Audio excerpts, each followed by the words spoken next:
Bonjour, merci d'avoir accepté cette interview. Je vais vous demander de vous présenter en quelques mots. Et bonjour, je suis Daniel Lézé, donc président du comité de rugby du Rhône et de la métropole de Lyon. J'ai 71 ans et je préside donc le comité départemental depuis 7 ans. En quoi consiste plus précisément votre rôle de président? Notre rôle est essentiellement tourné sur les jeunes. C'est-à-dire que nous, on ne s'occupe pas des adultes, on ne s'occupe pas des sanctions, on ne s'occupe pas des épreuves. Donc on s'occupe que de ce qui est promotion du rugby, on va dire, et rugby scolaire. Et ce qu'on appelle l'école de rugby. Donc l'école de rugby, c'est tout ce qui est apprentissage du rugby et aussi apprentissage de la vie. Donc on a des éducateurs, c'est-à-dire des gens qui ne sont pas des entraîneurs, qui sont des éducateurs, qui sont là pour instruire et également pour apprendre à pratiquer le sport. Et donc on travaille en coordination avec les éducateurs des clubs et on met en place des tournois avec nos conseillers techniques.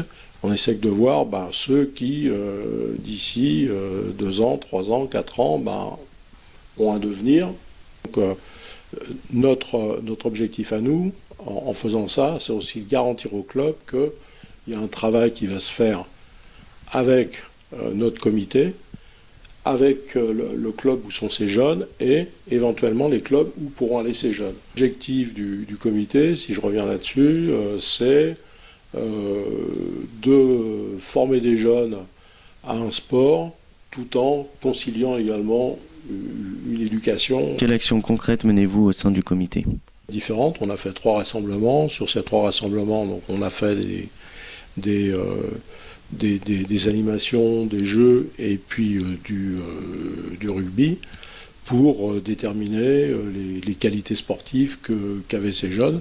Nous avons 7100 licenciés dans cette quantité, donc il y a environ 3500 mineurs. Notre rôle, c'est de faire la promotion du rugby, c'est-à-dire de développer le rugby sur notre secteur, d'aider les clubs et de promouvoir les actions de la fédération.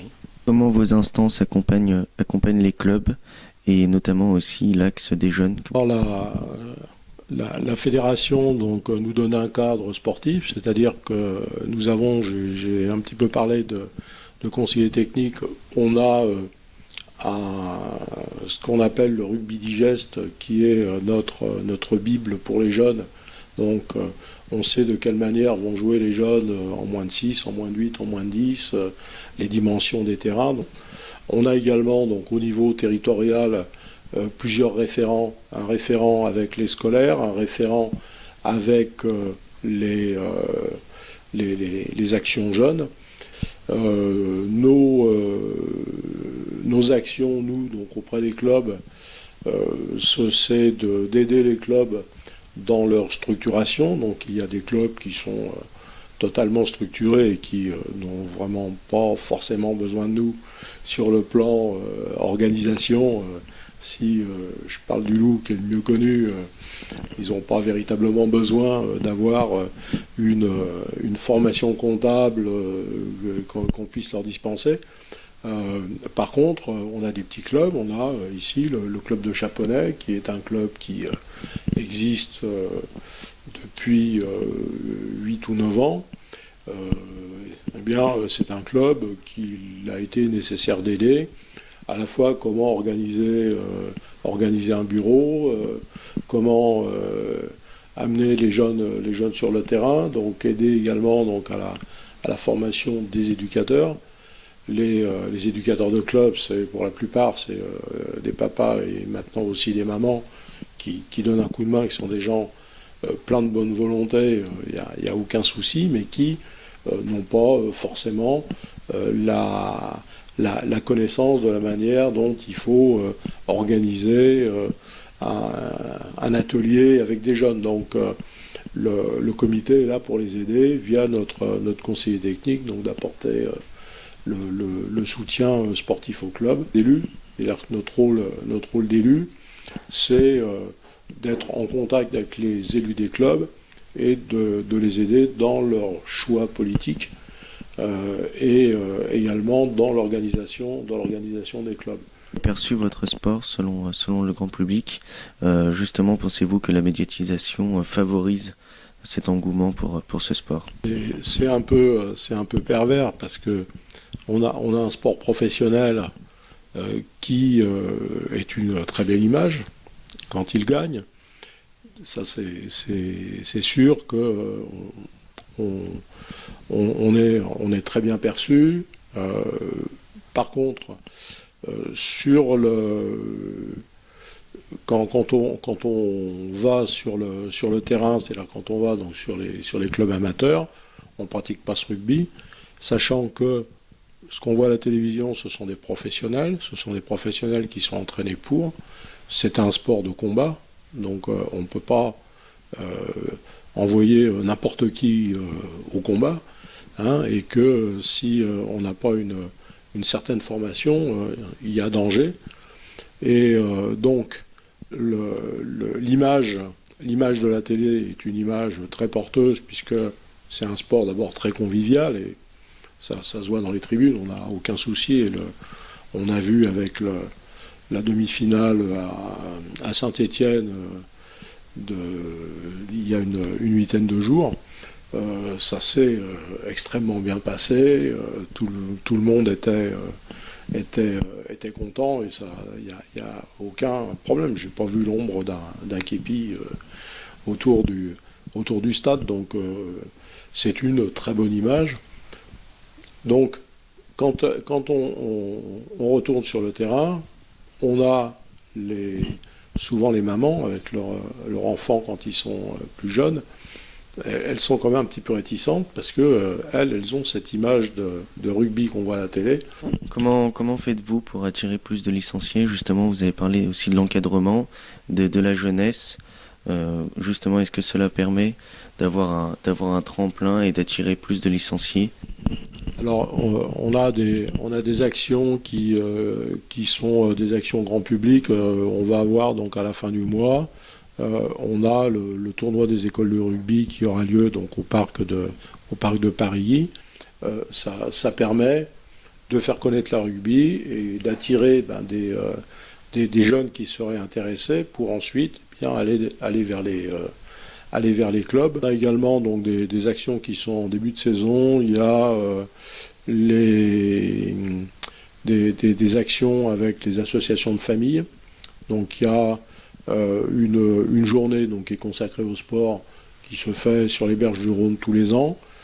Il y a des actions qui se font au niveau des clubs, c'est-à-dire que les clubs font leur fête du club et donc c'est la plupart du temps donc ouvert à tout le monde.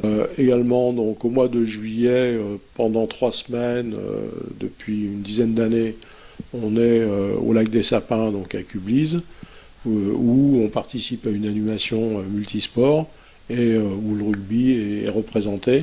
Là, c'est ouvert à tous, groupe constitué, individuel, donc on organise des jeux. Votre communication est-elle à la portée de tous? Vous avez parlé justement de la promotion du rugby, donc est-ce qu'il y a le plus la focalisation sur le sport loisir ou le sport compétition? Le sport compétition, c'est celui que l'on défend, puisque l'objectif c'est d'amener le maximum de jeunes à la compétition. La partie jeune, la partie éducative, je la mettrai pas dans le loisir, parce qu'on est quand même quelque part dans l'apprentissage sportif. Par contre, on a des groupes loisirs en masculin et en féminin. Là aussi, donc en loisir, donc on a des femmes des jeunes femmes, des jeunes filles qui viennent à pratiquer le rugby. donc en loisir, soit en rugby à toucher, c'est-à-dire donc il n'y a pas de plaquage, soit en rugby à plaquer, il y a les deux, il y a les deux catégories. Pour finir, qu'est-ce qu'on peut souhaiter à vous et au comité aussi pour la fin de saison et les saisons à venir? Il y a deux aspects, il y a l'aspect sportif et puis il y a l'aspect financier, parce qu'on a des gros nuages là. On en discutait justement avec quelques collègues d'autres comités, c'est que les finances des collectivités, que ce soit les municipalités pour les clubs, que ce soit les départements ou les régions ou l'État pour les comités, il y a quand même des coupes sombres qui sont faites, qui ont déjà été faites et qui vont continuer à être faites dans les subventions sportives. Donc à un moment donné, on ne sait pas trop comment on pourra travailler donc avec les clubs si les moyens sont coupés, quel autre type de financement. Aujourd'hui, on se pose des questions puisque sur le côté public, c'est comme ça, mais sur le côté privé, eh bien, on tombe avec des entreprises qui, elles aussi, font des restrictions dans leurs dépenses et dans le sponsoring. On arrive à pouvoir faire s'épanouir les jeunes comme ça se fait, de pouvoir continuer à le faire. Les moyens, là, ne sont pas très importants, et je crois que quelle que soit la situation économique du pays, ça continuera toujours parce que on a besoin pour faire du rugby que d'un prêt à vache et les perches à la rigueur, mais donc on n'a pas besoin de grand chose et on pourra continuer à se faire plaisir, à faire plaisir aux jeunes et puis à faire aussi rêver en regardant les professionnels, en regardant les étoiles, hein, comme dans tous les sports. Et même si je disais tout à l'heure que les professionnels, c'est un autre monde, c'est un autre monde, mais on regarde tous les étoiles, c'est pas pour autant qu'on va aller dessus, hein, mais ça nous fait aussi, ça nous fait avancer, et je crois qu'on continuera d'avancer à la fois en tant que comité, et puis en tant que sport, et auprès des clubs également. Donc je veux pas dire que je suis serein, on est un peu perplexe sur un certain nombre de choses, mais je pense qu'on continue d'avancer malgré tout, quoi.